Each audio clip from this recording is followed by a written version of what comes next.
Is it on? Awesome, awesome, awesome. Welcome back to the Mancave podcast, everybody. We have Quanisha Johnson in the building. She is I'll let her explain what she does, but basically she helped me get ready for my marriage. My betrothed, my beautiful fiance is in the building finally. It's our first time ever sitting on an episode, so, you know. I've actually, yeah, that's true. I've never seen her in this room. Yeah. I never met her until today, so. Is this a space of honesty? No. Not really. I have to go to the restroom. We never see her again. Never see me again. Well, Quanisha, please introduce yourself. Let the people know what you do and what we're here today kind of talking about. Hey, thank you, Larry. You're very welcome. I am Quanisha Johnson. I'm a licensed professional counselor, aka therapist, and a mental health and wellness educator. So I'm all about mental health, educating the people about it, and of course helping couples as yourself get to the point where they're ready to walk down that aisle. Oh, it's fantastic. It was so nicely well put. It's almost like she thought about it before she got Or there. like she does it for a living or Kinda, something. maybe. You know? I don't know. On some days, sometimes. So George actually had a great question on here. I feel like we should lead with this one.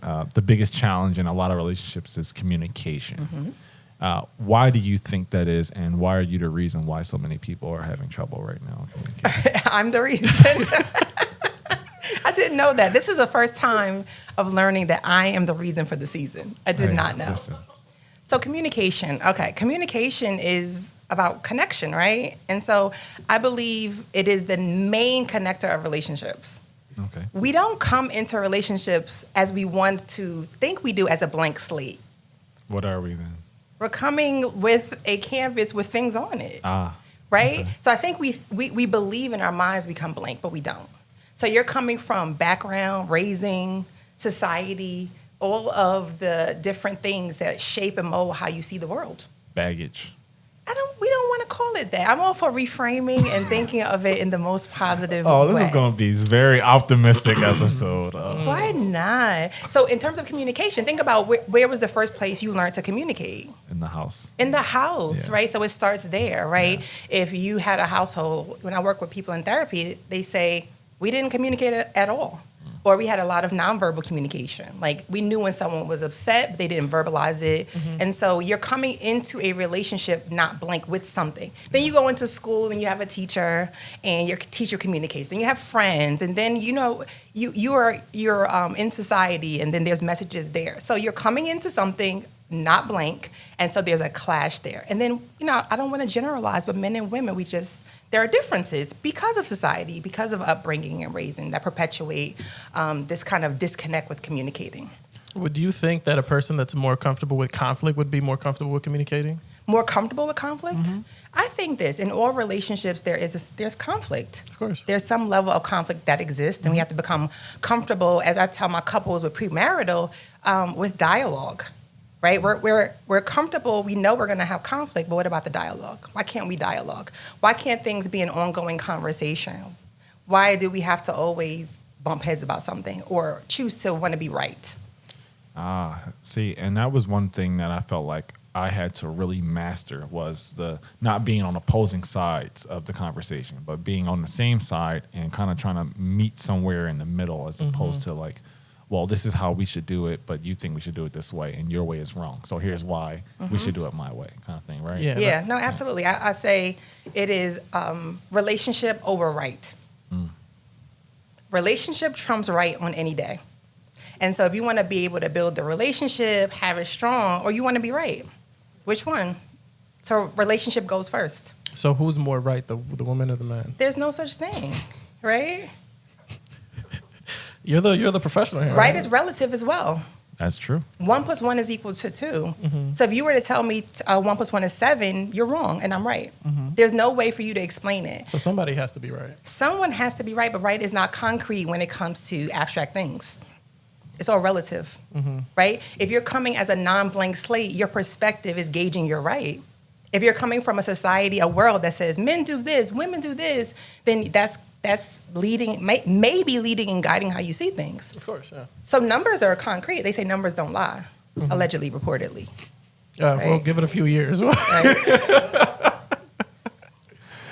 That's funny. So sticking with the theme of communicating, right? I think one of the biggest things that men struggle with, and I'm sure you can agree with this, is approaching an emotional conversation, but using our logical brains. And it often leads to us getting yelled at and you don't get it, you don't understand kind of thing. Like, why do you think that some men struggle with using their sort of like emotional intelligence to have conversations? For one, I do believe there is a level of, and this we could talk science, right? Sure. We can talk science, and we can talk like environment, the social part of things. I think nature and nurture go hand in hand. Okay. And remember, when we're talking, we may be generalizing because not everything that is said, every theory, every thought is applicable to every single person. It's just not true. You must watch a lot of YouTube. I don't actually. Zero. Oh, man. I'm just a licensed professional counselor and educator. And play one on TV as well.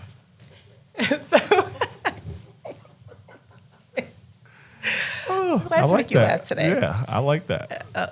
So ultimately, even hormonally, our hormones work, our sex hormones, our brains, right?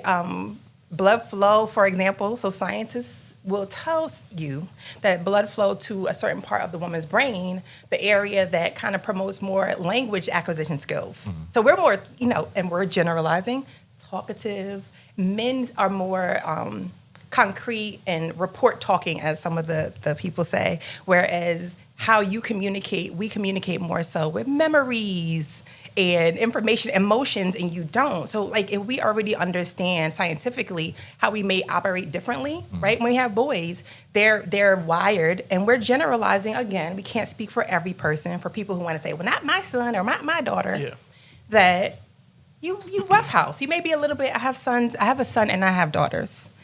Raising them was a very different experience. So there are things with our wiring, our hormones, our brains, everything. And then there's society. It perpetuates that.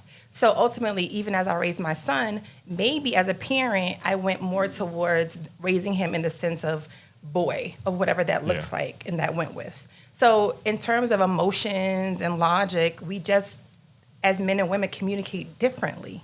It's not a right or wrong thing. And women may be communicating with more emotions, and men communicate more literally. Well, it doesn't feel like it's not a right or wrong thing. A lot of the times, I feel like, speaking from experience, when we're having conversations and it's heated, and I'm using a very kind of like monotone, direct, like type of thinking and speaking, it's like you don't get it. You're like, you don't care. You're trying to be so logical about the situation because I'm trying to, I guess, provide a solution for the problem. And maybe that's not what people are looking for in those moments. They're looking to more so be understood. And I think I've learned that from you, is like affirm whatever is being said. Validate. Right? And that's even like a sales technique as well, to mirror what I'm being told, so that the person can feel like absolutely at least, that they understand what's being said. That's what the research says as well. Look at you, Larry. But it feels weird, because we're in a world where people are telling men we don't know how to be emotional, or we lack emotional intelligence because we don't talk the same kind of way as women do. You don't, but it doesn't mean you can't learn. Okay. Right? It's an effort, though. It's an effort, but it's the process of, there are things that I think all of us, men and women, we have to unlearn some things, right? Remember, you're not a blank canvas. That's true. Right? So the process of unlearning is to take the information given to you that may not be applicable or work for your life in present day, and replacing it with what works for you. Yeah. So like, if you learn in your household, communication was nonverbal, you don't say anything, right? Because you could say to me right now, how are you doing? And if I'm sitting like this and I'm like, fine, I'm probably lying, right? And so maybe I learned to do that. So we have to unlearn. So we can't like box people, because you can learn. If you're in a relationship and you're choosing relationship over right, then you have to learn. Yeah. Larry, you get a gold star. You have to learn. You gonna email it to me? I'm going to. You might not get it if I have to email it to you. So ultimately, it's not an emotion. Think about emotions too. You don't plan your emotions. Right. You don't plan. Unless you're a psycho, right? Right. No. we won't even say anyone's psycho. Man, we she want is to like- be. I can't get it, George. Damn. We want to be sensitive in the terms and, make sure everyone feels included and not like labeled. But ultimately, you don't plan your emotions and they are meant to move, right? Right. So ultimately, we communicate differently. And so we have to learn when you're partnered with someone, whether it be getting married, whether it's your children, whether it's your boss, whomever. It's just we have to learn how to communicate more effectively and choose relationship over right and come to a place where we're hearing and, as you said earlier, affirming but validating. Yeah. Right? If I'm telling you that something is bothering me or harming me and we're partnered and you start going to, well, last week you didn't care about me last week when I felt this way, you just skipped over completely what the point at hand that the person that you're partner with brought up. Right. Validate first. And now it's an argument. And now it's an argument. Yeah. And what happens when we argue? You are under stress. Yeah. You're having a stress response. It may be shut down. It may be cursing someone out, raising your voice, but it's your stress response. Yeah. So like the more heightened, the more you feel someone's not listening to you, that stress response is just kicking up higher and higher. And now Yeah. we're arguing. Because you start to feel in your body when you're getting there. When you're getting mad and no one's not hearing you, you're feeling it. Yeah. So. Some of us get there a little quicker than others, but I think for the most part, like We do. You can feel it, You and could feel it. I just I thank you so much because you've taught me a lot, and one of the things that you taught me was like different skills and techniques, how to diffuse situations or how to table it and set a date and time to come. So can we talk a little bit about some of those skills that you maybe can teach people like George who have anger issues and they can't? I don't. Oh, I'm George. perfectly fine. Yeah. Did you know, George, that anger is a secondary emotion? I did know that. Yeah. What's the first one you usually feel? Shame, guilt? It's usually love. Because Highly doubt that. I highly doubt that. Wow. I'm a very loving person. I'm about to. I absolutely can feel that. Yeah. I can. You see this guy, he tries to get me to a place, right? Like me and Larry need to learn to communicate sometimes. Yeah. Because I try so hard and Larry just, I feel like, doesn't recognize the effort that I put in. Wow, you're a phenomenal liar because you're sitting here with a straight face. Because and that's my reality, Oh, okay. Yeah. right? His reality may be different. Perception is reality. That's what they course. say. Yeah, and when That's how you perceive it, George. we sit here and we have a conversation like one that we just started, this one Sure. about which one might be the emotion that I feel more, and I said love. Immediately he started laughing. Wow. Right? So you don't feel validated at all? No. I believe you. Yeah. I'm gonna have to excuse myself for the rest of this. Larry is literally in tears. Wow, you're a horrible human being. I don't know what he's going on about. Where's the restroom?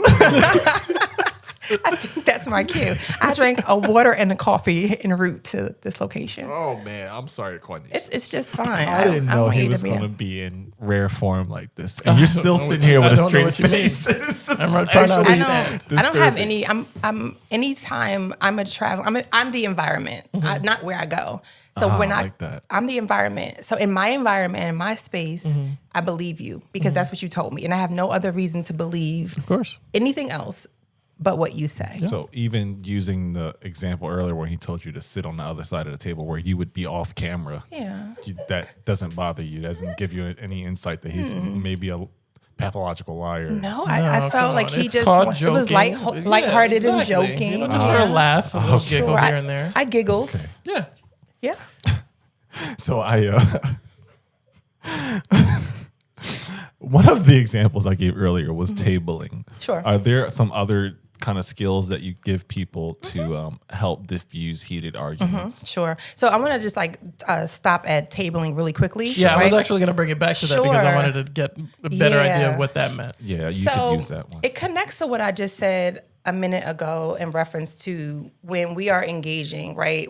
We'll say it's I'm sharing with you how I'm feeling about something, and I'm perceiving you're not understanding. Maybe I don't feel validated, and so ultimately, when we start to feel unheard, not accepted, rejected, we're going to have a stress response. It's a physiological response. So if I'm going back and forth with you, I'm trying to get you to understand, I'm perceiving you're not, my body is responding. right? So I'm heightening, my heart might be beating fast, my stomach might be in knots, whatever your stress response is. That might even cause me to shut completely down. Yeah. And now I shut down and I may have what's deemed to be, perceived to be an attitude, but it's me shutting down because I'm trying to protect myself, right? And so ultimately, because we're having that physiological response, we need to kind of back away from it to calm ourselves down. Yeah. So physiologically, we can come back down. So about 20 minutes, like if it's something that really needs to be addressed in the moment, right? Then we want to make sure that like we're not like saying, okay, tomorrow let's talk about it. Maybe it's something like right then and there that you need to talk about, but let's move away so that we can take a deep breath, we can calm ourselves, and physiologically we can come down off of that stress response. Yeah. So that one thing about postponing is in that moment, because when we're heightened, we may be choosing right over a relationship. Yeah. Right? And so the time away and the calming down and the breathing and gaining other perspective, walk away and journal. Because maybe you have some fire to come out and you just need to get it out. And maybe with your partner or the person you're in a relationship with, that is not the moment. So postponing could be within 20 minutes to calm down your body, or it could be like, let's schedule a time for us to come back to it. Don't skip it. Right? But come back to it. Even if you come back and you're like, you know what, I was so upset yesterday because something happened at work. So it kind of guided my emotions in that moment. Or I was triggered by something that happened. I was on the phone with my parent and I may have responded to you not the right way. So I'm fine, I apologize, and it's over. Yeah. But it could be, no, we really need to get through it and hash it out. Yeah. So postponing, for one, is good for your body, right? You can come back ready to go, hopefully. How would you, like, if somebody were to practice that tactic there, but it's something, let's say somebody saw this on TikTok and they were like, okay, let me practice that when next time I have an argument. But it's not a conversation that they had with their significant other, that they're going to practice that. And they get into that heated argument, right? Now they're both at a 10, okay? How would you recommend that person who's at a 10, arguing with a 10, to convey that message to the other 10 that I need to take some time without that person feeling that they're walking away from the argument because it got too stressful? Let's role play it. Are you down for that? All right, awesome. So so we have to make sure, because every relationship dynamic is different. Are we not role playing partnership and relationship of significant other, or are we talking about like your friend? Yeah, significant other. Okay. All right, George and I are in a relationship. Yes. All right. I've been waiting for this for a long time. I'm at a 10. George, you're a piece of shit. Well, I don't understand why you You're believe all the fucking hard work that I do. Yeah. And I'm a piece of shit. You know what? I'll tell you you're a piece of shit. But let's do it at a later date. No, what you want to start this argument? You need to break up right now. you need to break up. Okay, write a letter. Right. On Sex and the City, Carrie got broken up with on a Post-it note. Maybe somebody needs to pass a Post-it right now. Does anyone have one? That's wild, disrespectful. Post-it note. Everybody 25 cents. They're not. Okay. So pause. Okay. So as we're talking, this is the thing that's important. If we want, I'm talking about, we're referencing healthy relationships. We don't have that then. So let's reference healthy. If you are in a toxic, we always have to curse each other out and have a drag out, beat down conversation, then that may not be the healthiest dynamic. So let's reference, because we want to move towards healthy. You know that you said it earlier, George, relationships have conflict. Every type, right? A good movie has conflict in it, right? That we want to watch to the end. You know you're going to have some sort of disagreement. I don't care how you're aligned, how compatible you are, you're not going to agree with everything. The more you're together, the more things come into play, like money, kids, life, careers. You're going to disagree. Yeah. Plan for it. We're very reactive, and then we need to learn how to be more proactive. So what would it look like if we just had, and it could be something silly, it doesn't have to be, that we already talked in advance, because I'm going to tell you about my second strategy. It connects to this. If we in advance know when we're getting elevated, what can we say? Let's plan it out. We do everything else. You're just like your mother. Right. Throw that out there, right? You're just like your mother.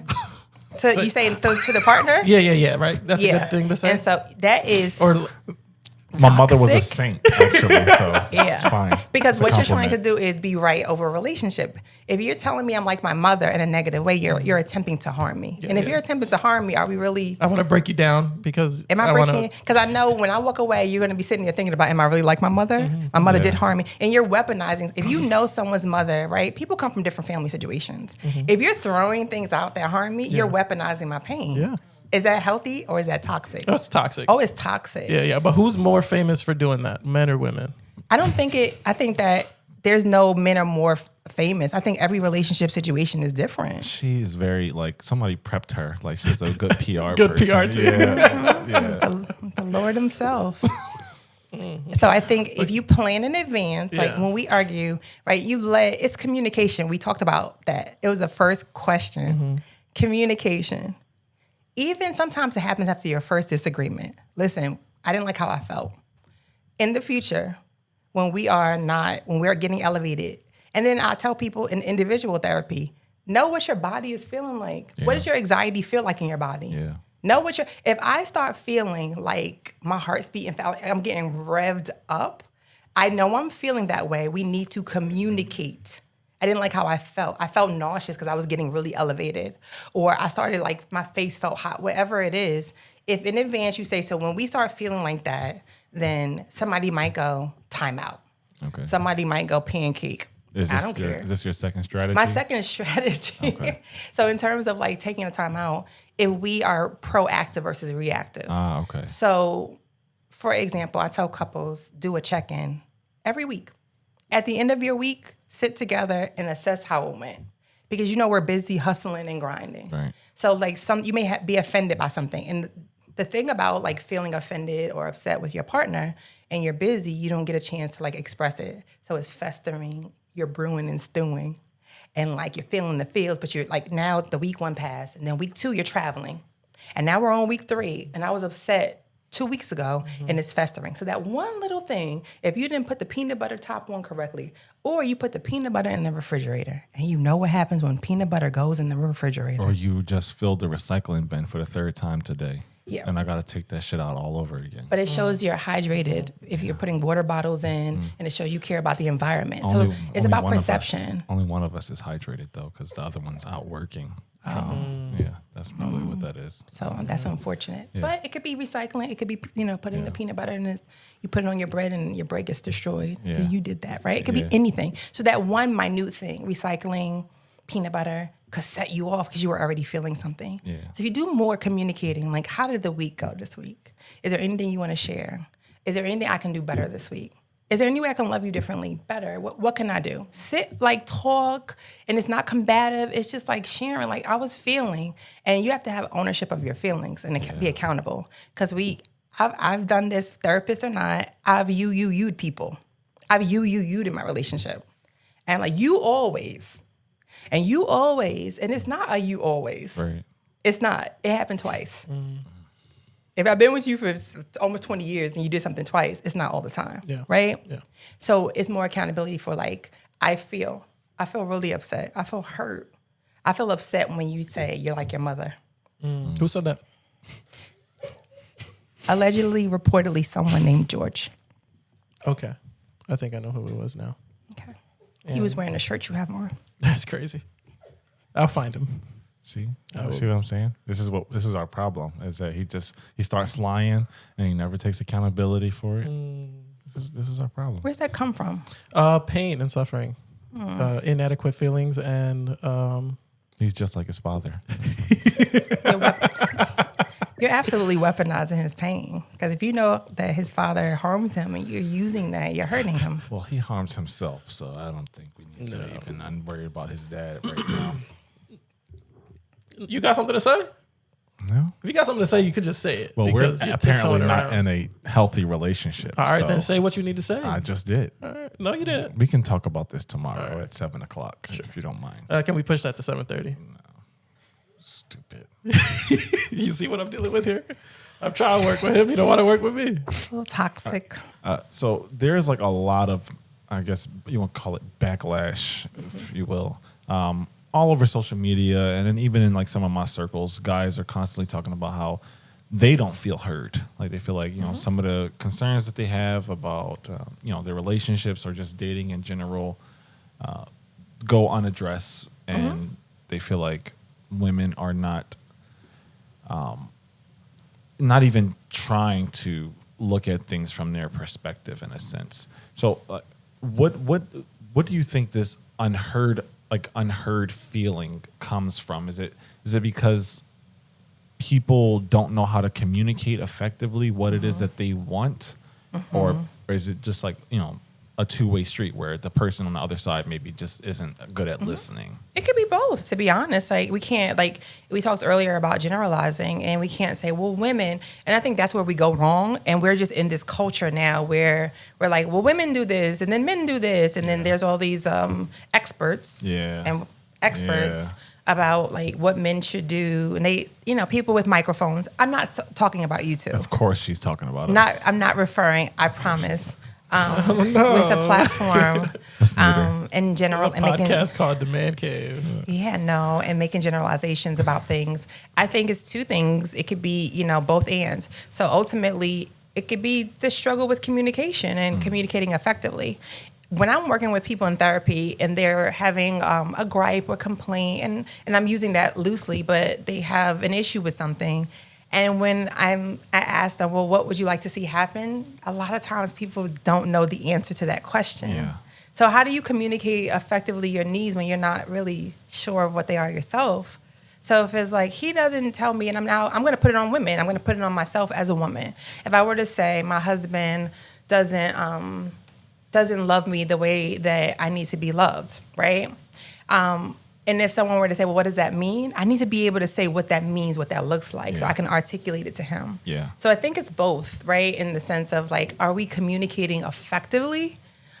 And is it also that people, because we're not communicating effectively, is it that's the issue? Or is it that people aren't, the relationships you've gotten into, the people you deal with aren't the best for you and may not be able to, be as sensitive to what you need and you being heard. So do you deal with that? Do you ever feel like you don't know what you need, or you need something and you're just not getting it? I think a while ago, so I've been with my now wife for like 12 years. And it comes, when you were with somebody for that long, like you're going to know them pretty well. They're going to know you pretty well. And sure, people change. But I think when the change happens, your significant other, if they notice the change, they're going to kind of adapt with you, right? So if I start to voice that opinion that I don't know what I want, or I tell her, hey, I'm feeling this way and I don't know why I feel this way, right? She, I think, is going to acknowledge, support me in that, right? She's going to change the way that she might talk or think because she knows that I'm struggling with something and I can't even voice how why I'm feeling the way that I'm feeling. And that has been a situation in the past where it might be something with work, or it might be something going on with like other family members. And I don't know how to shut that part away and then come into my relationship and something might be going on and I don't know how to tell her what I need and how to help me. Right. You know what I mean? And that's when I think she kind of just has to try to be a support system in that way. But you have to understand that the person themselves doesn't even know what they're looking for. That's a good point. Yeah. But you got to do the work though. Yeah. So you came to this place, you arrived here, you did work to get there. So there is a level of understanding, even if the understanding is I don't understand. Yeah. Right? And so you were even able to say, like, it's this work thing. That's why it's about checking in with our bodies. Like, is it like I get up every morning, go to work, and I feel tension for some reason. Nothing happened, and I feel it. It's if we're communicating like, hey, I don't know. Or, hey, every time I come in the house, for some reason, I feel agitated. If you're communicating that as opposed to walking in feeling agitated, and the person's like, well, what did I do? Like, and you're like, nothing. Like, their messages don't go, right? Your verbals and nonverbals don't match, right? And so ultimately, the I don't know, it's totally okay to not know, but then try to figure out, like, do the work to try to. That's why I love therapy. That's why my shirt says therapy is self-care. Oh, we didn't notice. You didn't, if you didn't. Ultimately, it is we don't always know. But then there's work to be done to try to figure out or understand and then communicate that with your partner. You said it best. You arrive there and then you're able to communicate to your wife, this is what I'm feeling. I don't know. You can work together. Yeah. And then now she can say, okay, like he did tell me last week, like I don't feel good because he was short or he didn't have much to say, but he did tell me he's going through something. Yeah. So what can I do? How can I support you? How are you teaching your son how to do this? Because I feel like this is a conversation that men don't have with one another. Yeah. It's like, oh, what do you need? Well, oh, boy, I don't know. Like, we don't do that. Like, we don't. I mean, we open up in a sense, but we don't know a lot about like needs and wants. Like a lot of my friends, they go into relationships, and if they're not happy with something, like, oh, man, I got to do what it takes to make the family work, or just my wife just isn't into it, so I'm just, it is what it is. I'm just gonna take it on the chin. I feel like a lot of the dudes that I know have a habit of just falling on the sword to make things just kind of stay the course. Like, so what are you teaching your son to have him avoid these kind of things as he gets older? Well, he's 10, but we're starting early. Yeah, listen. So I already see sometimes he has a mom as a therapist, so we're feeling hardcore in my household. Everybody crying. Everybody, yeah. And I say, crying is good for you. You can release oxytocin. It's a feel-good You know hormone. what? Y'all remind me of the Water family in Elemental. Like, you probably didn't see I didn't see that movie. You'll die laughing when you see it. I probably will since I have a 10-year-old, right? But ultimately, I already see sometimes signs of the nonverbal and the verbal not going together, being upset about something and shutting down, going, nothing, Mom. And I'm like, it's something. And so I just give him some space. And because it's the same concept of earlier. I'm able, because my brain's developed fully and I'm a therapist, I'm a mom, to look at him and go, I'm not going to keep pushing. Something's wrong. I need the physiological part to kind of catch up because he's feeling something. He's heightened. If I keep going, well, what's wrong? Tell me. You better tell me. I'm making it worse. So I back away and I already say, hey, you can tell me anything. And when you're ready, I'm not going to keep pushing. I'll come, you can tell me. And most of the time he comes and shares with me. And it's about that reactive approach. No matter what it is, I say to him, just in watching TV together, I love you. You can tell me anything. Right? And like, it's okay to say how you feel. And then when he tells me how he feels about something, be it big or small, I validate it. Like, I understand why you're upset, and like I talk to him. So it's a lot of conversation and a lot of reactive, because it's really hard when someone's heightened to like get that. So we build on it beforehand. I think we do the pre-work. It doesn't change everything. It's not like he'll always be so communicative. I just think I do it in advance. Like, it's always like, how are you feeling? And you're consistently practicing it. We're practicing. Like, it's not just words. You're not telling him what he needs to do without showing him how to do it. Yeah, I'm demonstrating through my behaviors, my actions, that it's okay. And he told me that he was upset about something, and he said to me the other day, he said, because I could tell you anything. So he repeated what I said to him, and he's 10. So I don't play the game of like, you're a boy, and so you have to be tough. Just be who you are. That's what it is. That's why a lot of dudes struggle with it, because they learn as kids, what are you crying for? Like, stop crying. Like, you man up or whatever. Sure. Like, and just kind of bottle it up. So men need partners who are going to make sure that when they say something about how they're feeling, it's not like, oh, well, what, you want to be the woman in a relationship or that type of stuff. They need somebody who's going to, like you say, validate how they're feeling. Yeah, absolutely. And two things can be true.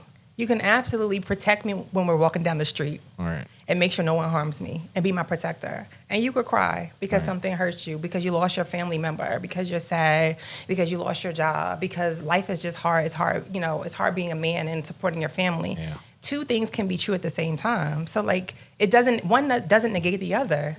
You being upset and like hurt as my partner, it doesn't mean you can't protect and love me. And it's that messaging that's all wrong. And we have to unlearn and look at the person who's in front of you. Who's in front? Well, yeah, he's in front of you. Never. I'm never right in front of him.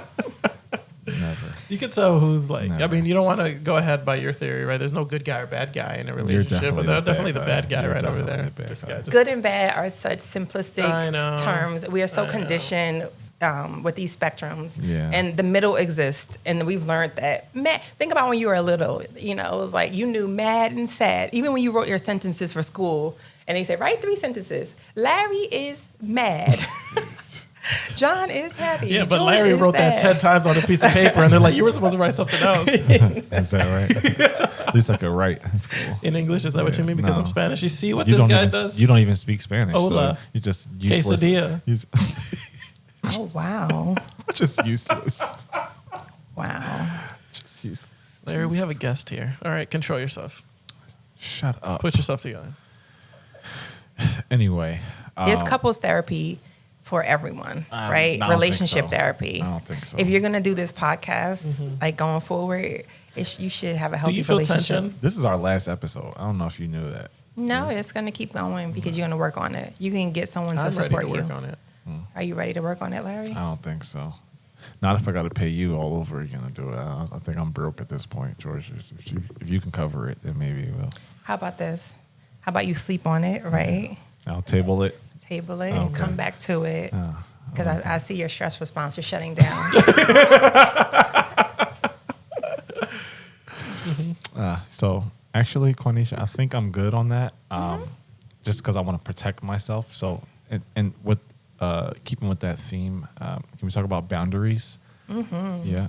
Yeah. How to set proper boundaries? Because there's times where George will like text me at like 11, and Siri is basically my boundary at that point. Says, do not disturb Larry right now. He's Yeah. sleeping or Have you he's shared focused. that? I don't have to. It tells him, so he knows you that he see? can't access me. Yeah, most but times. I think that, we're doing this. There should be like an open line of communication sometimes. But And, there's boundaries, and you clearly never learned that. So Mm-hmm. I would like to talk about how to set proper boundaries in a relationship, if you don't mind. Sure. And I think we have to understand what boundaries are. Oh, We're in a time where we hear so many terms. like and, therapy. Like therapy's not a term, Oh, right? it's It's not just a thing, right? The insurance companies pay me. It's not imaginary. It's not. Therapy's real. It's healthcare. Done and done. For those who don't believe it is, it Okay, is. gotcha.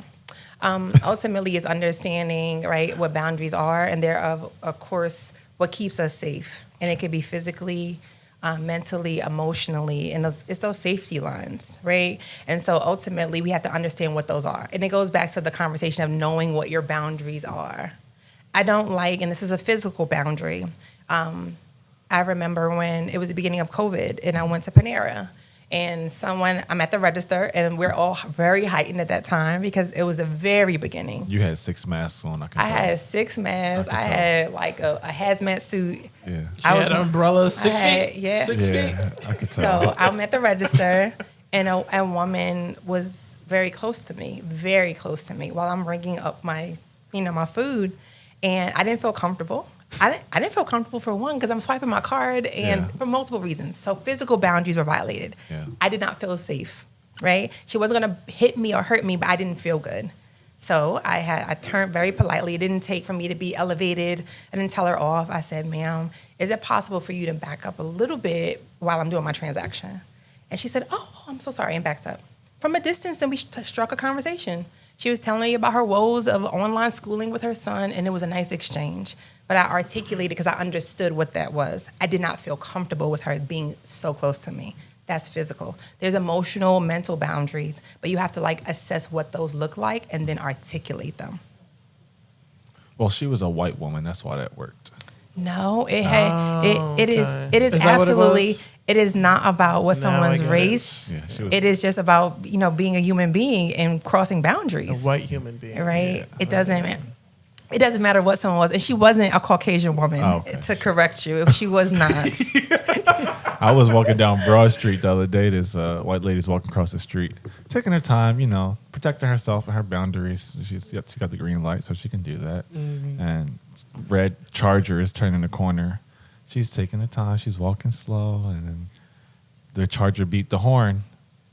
Lady turned around, gave her the finger. So the car parked. Person jumps out. Who do you think jumped out? Was it a white woman or a black woman? Red Charger, Yeah, red Charger. black woman. You're racist. 'Cause it was not what it was. Black woman. Black women aren't angry. Like, No, and that is we said earlier anger was a secondary emotion.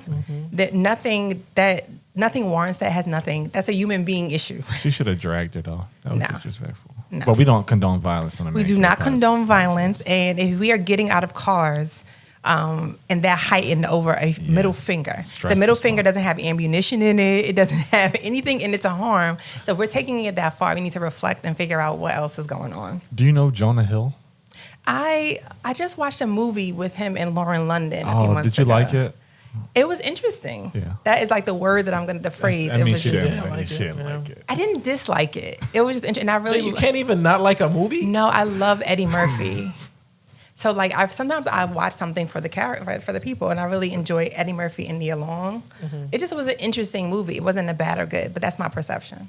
So I asked you about Jonah Hill because Yeah. Mm-hmm. he's under fire right now for what The boundaries Yeah, situation. what happened? I actually don't know. You don't I didn't know? I know a little bit about what happened. Yeah, so I think he was dating a surfer, Yeah. and he said Oh, something okay. about How she dressed. how she dressed and things, people she's hanging out with, and he said, "Hey, these things make me uncomfortable." Now, do you feel like he handled that inappropriately? I read the text messages. Okay. Some of them. Yeah, so ladies and gentlemen, we have a licensed professional breaking down the Jonah Hill Okay. text. This is monumental Fox News level shit right here. All right, let's. I do don't it. know about Fox News level. It's a different level that I'm really not on. But bless everyone's heart. Amen. For whatever they choose to. 2024. You know, Making America. whatever they choose to do. Bless them. So ultimately, it's this. I think where everything started to go wrong, first and foremost, is the texting. You should be on the phone or in person. You shouldn't text. So it went wrong from jump. I truly am a believer that text messaging is for facts, not feelings. They're for facts, not feelings. I never thought about that. I don't know what your body language is. I don't hear the tone of your voice. Yeah, because I'm You reading might- the words and I'm putting my emotions, whatever I Yeah. would like to, into whatever you're writing, and it might not even. You might be. He could have, and I'm not condoning what he was saying. He could have been crying while he was writing it. I don't know, but like facts or instead of feelings. Yeah. You can't. We're getting to, we're letting the waters get all mucky with this social media texting. Maybe we need to go back to the days where you had to text after 9 and to wait to 9 p.m. until it was free, because maybe people would text less. Yeah. So to start off texting what is harming you or what you deem to be boundaries, that's where we go wrong. Yeah. That could have been a totally different conversation in person. So like we don't text people how something harms us or how we perceive it to harm us. You text the fact. The fact is, are you available at 7 p.m. tomorrow to have a conversation? It's very concrete. Yes, no. No, I'm not available at 7. I'm available at 5. Can you do 5? Factual. Then when we meet in person, we can have a conversation. So I think it is because we're in the court of public opinion more than ever. Everyone's perspective gets in is like, he's a misogynist, it's this, it's that. I think really what boundaries come down to is, if he was feeling uncomfortable because I think he texted, he doesn't want her to wear a thong. Like, Yeah. she's like, I'm a surfer. Like, I don't remember all of the text messages verbatim, but it was like, you're dating a surfer. Right. Like, I'm not going to be dressed, Right. And then where she went wrong, it's still the text message. Why share it? Right. What Well, you made- know why. It was after the fact she shared it. They've broken up, but exactly. it's just still a matter of like telling someone you don't like something. And so we're getting all mixed up with because he's a man and she's a woman, and he was telling her like what not to wear and like what to do. I do believe that you have to, if something makes you uncomfortable, we have to again go, why does that make me uncomfortable? Right. Is there an insecurity there? It would have been a totally different in-person conversation if you were like, right, we're gonna pretend to be partners. I got a husband too, so don't Good think luck. I'm not pushing up on you or This anything. idiot over here. So if I would have said to you, right, if I would have said, partner, I don't, because it could have been the same way flipped around. It could have been me saying to you, I don't like when you go to work, you've been lifting, working out in the gym. I don't like when you wear those tight shirts. because I think the women are looking at you. Well, it makes me feel good when I wear those clothes. So this is a And I'm going to conversation. continue wearing them. And so, like, that's the thing. So it's you and I having a conversation. And so is it necessarily, it could have been flipped around the other way. It could have been her expressing something to him. Mm-hmm. But ultimately, we're like now, because it's in social media, we're all jumping on it. It's like, he's a misogynist. He's controlling. Yeah. I think he needs to look at, we have to say, if I didn't want you to go to work in your shirt, am I harboring some level of insecurity? What are my values? I can connect this to the whole Keke Palmer thing. There's so much, Jesus. right? There's so much, and it connects in some way, but it's about us talking about, What happened with Keke Palmer? well, Keke Palmer went to the We Usher had a whole concert. episode last week. He's I know trolling you. he is, but I'm looking at his face. So now, in my discerning spirit, I could see that he was not serious. So I'm engaging and entertaining him Oh, Quanisha. because I do well at that as well. You're a professional. Yeah. I do. It's not about, I can do the way that you can do the poker face. I have that as well. Yeah, she clearly does because I thought I was saving her. You're not. Now I feel stupid. So ultimately, it really is about not controlling, but like us talking one-on-one and sharing, and then us exploring personally. It's personal work in relationships. Why do I feel insecure? Maybe I had a situation where my partner was cheating, or we got to be able to figure out, he has to understand why he feels the way that he feels. Mm-hmm. Then they were trying to make it as if it's a therapy thing. He brought his therapy sessions to her, and now it's dissecting therapy because he was doing therapy talk, you know, and how he was expressing himself. And he's supposedly weaponizing.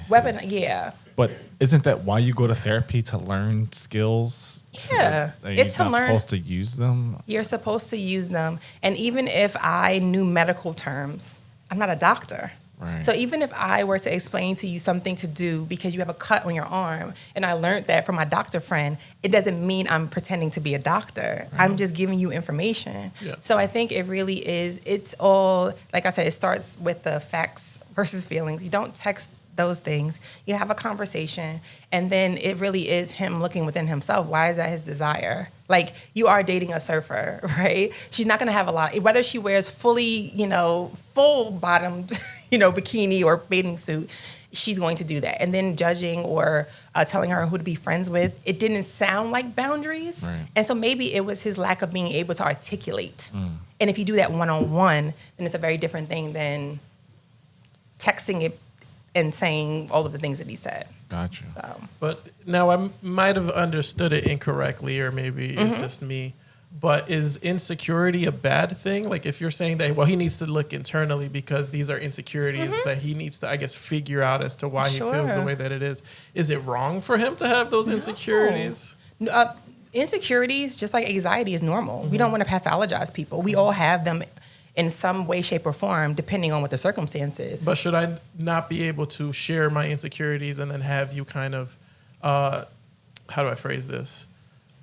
Put an effort to make me feel better if me and you are in a relationship, and I share what my insecurities are. If my insecurities are you wearing a certain article of clothing and we're in a relationship, do you then be like, well, that's your issue. I'm just going to wear what I want to wear? No. So we sometimes come in that's why relationships don't always work, because we come to an impasse. I don't think necessarily is his how also, from what I was reading. And I only, I don't know every line verbatim he texted, but there's a difference between boundaries and control.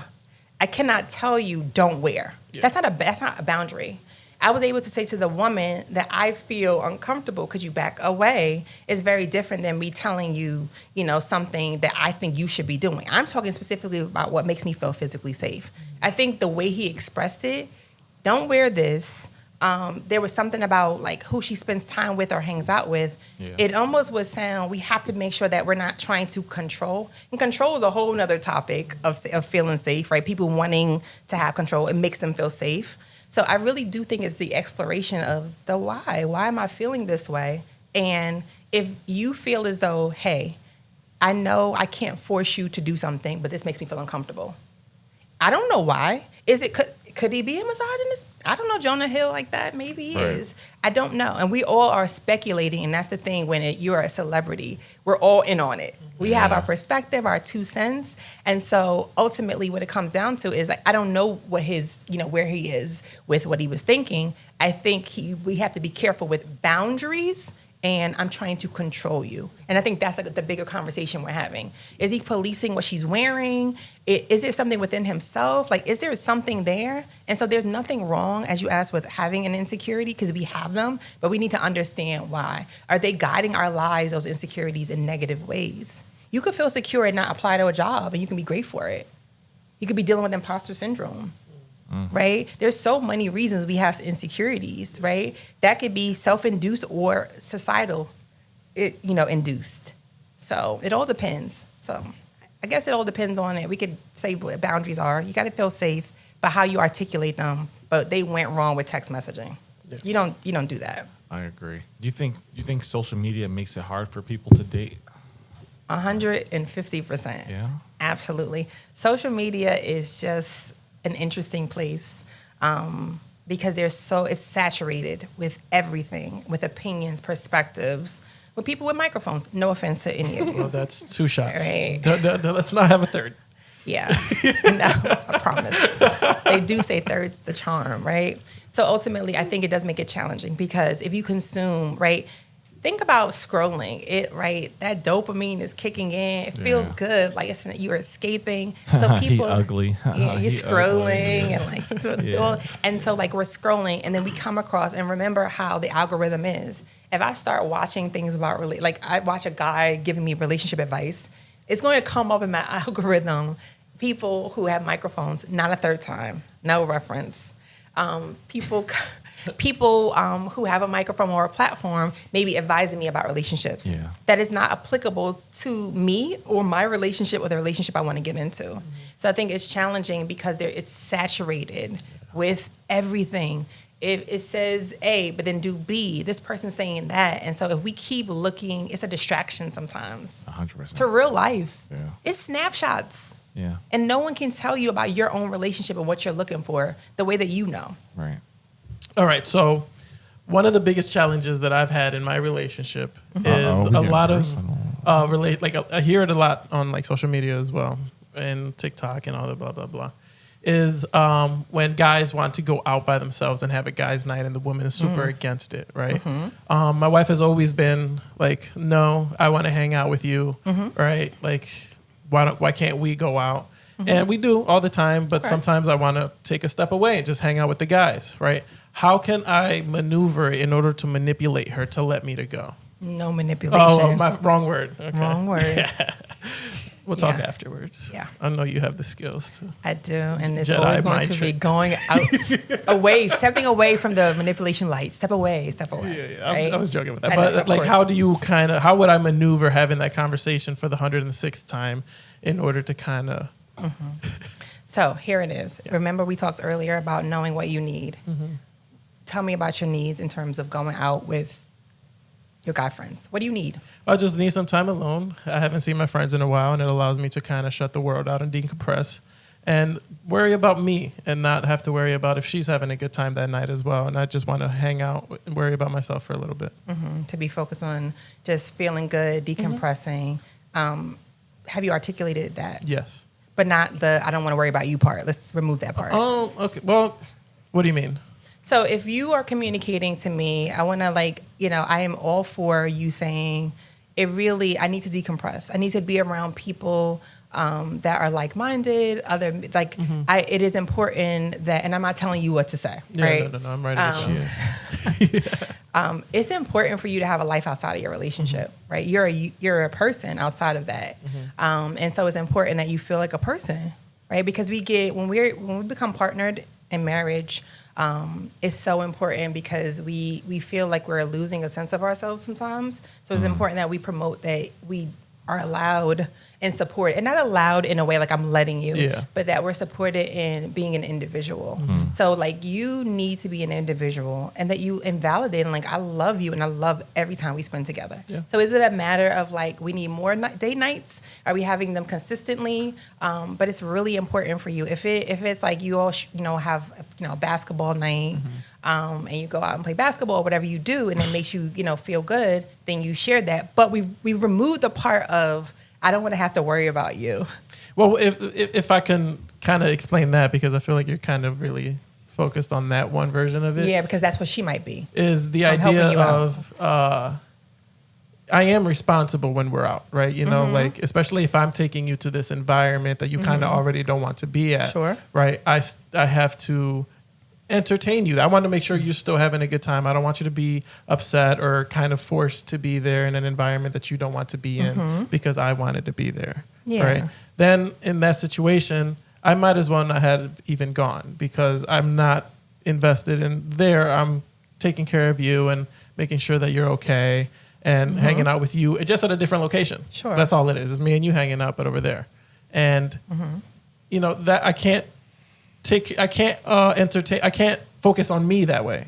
You know what I mean? So where are you going together? What do you mean? So, okay. No, I mean, it's just any setting, right? Like if the guys want to go get a Sure. drink somewhere, Okay. right? It's like, oh, well, why can't I go get a drink with you, right? With the Okay, guys yeah. is always the Okay. argument, right? It's Yeah. like, oh, well, because we're going to be out and about and I'm always going to have an eye on you. Or Okay, I you know see what I you're mean? saying. Yeah, yeah. And now I can't 100% be just by myself should- with the guys. So if you are, I only honed in on that part there because I got the context now. I understood. She wants to come with you. Yes. Yeah. So it really is you articulating to the best of your ability, like what it does for you, like your personhood, your individualism, and just being able to spend time. And then that exists. Remember, two things can be true. I could want to hang with my guys, have a drink, whatever you choose to do. That's respectful. Of course, you're respecting your wife. And then when we get together and we have the time of our life, and I love spending time with you. The other part is kind of having a conversation. I remember being proactive, having a conversation on your check-in nights. Like, honey, babe, whatever you call each other. Like, we've talked about this Wife. before. We keep it formal. You say wife, I say wife. person. Yeah. Wife. Wife. I know, like, not a night you're going to go out. Yeah, of course. Is there a reason that you don't, like, prefer for me to go out without you? You may really, in those intimate conversations, really get more out of, like, what's the reason as opposed to, I want to go. Yeah. And she's feeling something. Be proactive, have conversation, like get into her brain of what it makes it feel like. Maybe she's feeling something that she can't articulate, and you can talk about it. Yeah. And remember, it's not about conflict. We're having dialogue. It doesn't have to be wrapped in a bow. It's like, let's talk about it. Like, it's what's going on. And I'll say, hey, you may not know. I want you to think about, like, because I'm not going out and I'm not violating you. You know, I'm not harming you. And remember, we're generalizing, but it's to release what some scientists say, how women think in memories and emotions more so. We're able to go, oh, well, last year when you went out, and you're not thinking about that. She's thinking about a time you went out last year and you came home at 3:00 and she felt upset. And like, you're not, and that's how we think. And that made her really hurt. And so she's going to that point and now she doesn't want you to go out. I'm making that up, but you know what I'm saying. Yeah. I just say in advance, just have these conversations, have dialogue. Don't always wait till we're in it. Yeah. Like deep breathing. When we deep breathe, we don't always get panic and start breathing. Practice it during the day. So that when, things kick up and you need to breathe, you already know what to do. Your body's primed and ready. Yeah. Okay. Do you believe in the happy wife, happy life thing? Because clearly George is trying to live by that. Can't just tell your woman to stay home, stay in the house. I'm going out tonight. No, We will not promote that. You're talking about Jonah Hill. You're trying to criticize Jonah. I don't know. I think you're trying to make sure you have a healthy relationship. Yeah. I think those happy wife, happy life things are all in fun. I think Really? I don't. I mean, there's I a don't fair either. amount of No, it's a not to saying. generalize, but women that believe that their emotions should be prioritized. And the old men who make it 30, 40 years into their relationship, that's Tell the you. first piece of advice they give you. She's Oh, always yeah, right. she's You're always wrong. Even when she's wrong. No, I think it is all, you have to look at the context because every relationship is different, right? And so you got to think about what are your values for your relationship. I think we say it as a term. I don't believe that even when I work with couples, I'm a woman. I'm not saying I'm not on the woman's side. I'm on the side of, like I say, when I work with a couple, my client is the relationship.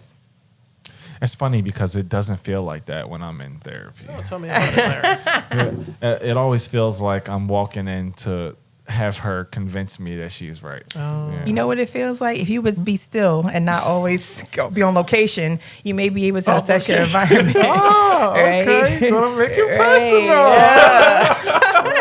some of us don't have the privilege of working from home. I don't know. Like,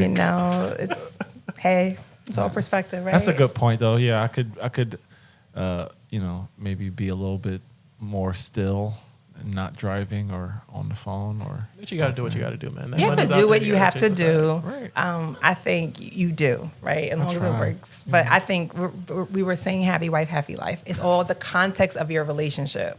And so it's not about I think that if we are pretending, if you're really in disagreement and something harms you as a man, and you're just saying yes, but you're harboring and building resentment because you're feeling like you said earlier, not with you and your wife, but if I feel like I can't be individual, I don't have perspective, I can pretend and go, great, honey, anything you want, and I'm having a build. Because if I'm feeling little by little, then the kids are born. And then I feel like it's then building. I gotta go get milk. And then I gotta buy diapers, right? And I don't feel like I can't go anywhere. Like it builds up. And so no one should, that's why I said we need to use it in jest. Yes, I think in partnership, we need to figure out how both of us could feel satisfied and good, and we're not responsible for someone's happiness. We contribute to it. It's not your responsibility, Amen. right? We're not responsible for nobody's happiness, George. You're not responsible. And I don't even like the word happy because if we're talking about different emotions, happy is situational. It's not like fleeting. a state of being. Yeah. I like joy. I like the joy because you plant it in your heart. And I can remember last year when we went on vacation and I can have memories and feel good. Happy is like if I dug in my pocket and it was $500. I'd be like, yes, when am I going to shop? Right. But then when I spend it, that feeling, that elation is gone. So we're chasing these things that are and we're you're responsible for this situational thing that's situational. It's not a state of being. Damn. You're not always, it's okay. Sometimes you wake up mad, sad, you're happy. Sometimes you just feel, you wake up that day, the sun's shining, you feel good, and you don't know why. The sun's just shining. Yeah. So I think we have to be careful with these terms and look at the relationship in front of you. Because what happens is people only realize it is you built the habit, right? You become the hamster on a wheel. She's not happy because you didn't buy, let's say, the full body Louis Vuitton all black with the monograms on it. Let's say you didn't buy that, right? So now you're the bad guy. So you try not to be the bad guy, and next time you buy it. So she's happy. And now tomorrow she's gonna put her foot on your neck again, right? Oh, I want let's say Kat McConney with the kitten heel. This sounds personal. Butterfly shoe, right? And He has a list on his phone. Sounds that he's really supposed to get. personal. no, this is all theoretical. Oh, theoretical. Right? Yeah. I don't even know if these things are real. So you buy it to make her happy all over again, and now you're stuck in this loop as opposed to just saying I'm not responsible for your happiness. And if these type of things are what makes you happy, then maybe you should be Get off my back and go get it yourself. Was that what you're saying? I wasn't gonna say it like that, but No. I think that's a lie. I I took think what you said I and think ruined that's it a with lie. 5 words. Yeah. you really did. I think the relationship is over if we say I that. had a nice little run, George. But I you think, did good. You did good with your run. I think it's your wording. Even to say, well, I'm not responsible for your happiness. Yeah. It really is. It's that dialogue. Yeah. Right. There are people, forget about men or women, that their love language, is gifts. Some are quality time, words of affirmation, it's different things. And so ultimately, sometimes things are tied to childhood or tied to why they don't want something or do want something, why words of affirmation matter, they didn't get it. It really is, when you're partnered with someone, they're a mirror. They're there, right? You're going to get married. Your bride is there to be the mirror, and you're there to be hers. You look into each other, and you're able to articulate and share things. But we don't say, you get your own thing, and that. We're never going to get anywhere with one another. Never. But it's really talking about, I think it's delving into, I know people personally that are I really enjoy gifts. Yeah. And gifts doesn't have to be extravagant, but they're able to articulate to their partner, I like gifts, or I love quality time. Don't buy me anything, or you can buy me some things, but I really like when you just sit with me. Friday nights, we're on dates together, and I just feel so good with that. Yeah. Talk to each other, and if you're at an impasse where you can't come to some point where your desire is to make sure your partner supported and feel loved and understanding what that looks like, then I don't know about the relationship. I want to touch on the gift thing real quick because Sure. I think a lot of women, sorry to generalize, It's a lot okay. of women use gifts is my love language thing. What people have to understand is gifts works both ways Mm-hmm. because my fiance's love language, one of hers, is gifts. Mm-hmm. But she goes crazy with gift giving as well. Mm-hmm. So it's not like she's Yeah. just looking for something Sure, all the sure. time. Yeah. Like, you know, Yeah. it's important to understand. It is like that. It's the receiving and giving is also, it goes both ways, but it's understanding what that looks like. That's all it is. If you're in partnership with someone, you're understanding them.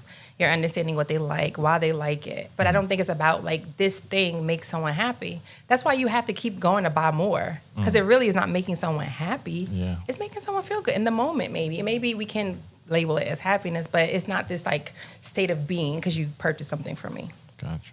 So we are trying to ask all of our guests moving forward a very serious Sure. would you rather question. Sure. Okay. You ready for this one? Absolutely. So the rules of the game, you have to answer. There's Okay. no like, oh, I'm not picking. You have Oh, to it's A or sure. B. All Okay.